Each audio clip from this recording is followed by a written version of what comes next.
Cette fois, il s'agit d'un malaise cardiaque. La victime est évacuée vers un hôpital. Une urgence, traitée rapidement, sans problème. Ce n'est pas toujours le cas. Les agressions sur les sapeurs-pompiers se multiplient, en forte augmentation.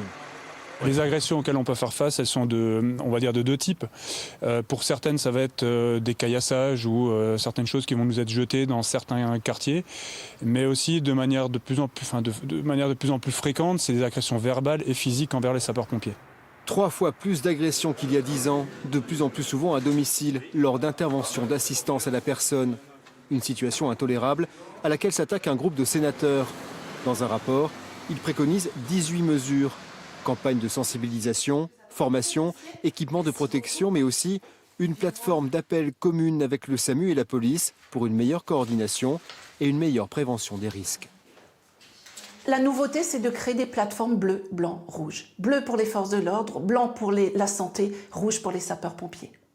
Pour un même appel ? Pour un même appel qui arrive à un endroit donné, et la meilleure des choses serait finalement un numéro unique. Des préconisations bien accueillies par les syndicats qui attendent de voir. Alors je pense que c'est le début d'une solution, effectivement. Maintenant, on est face à un gros problème de société. Aujourd'hui, le sapeur-pompier peut se faire agresser comme n'importe quel policier.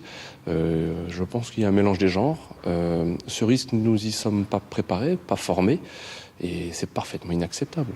Les pompiers continuent de demander avant tout plus de présence policière durant leurs interventions. Le rapport sénatorial, lui, est sur le bureau du Premier ministre.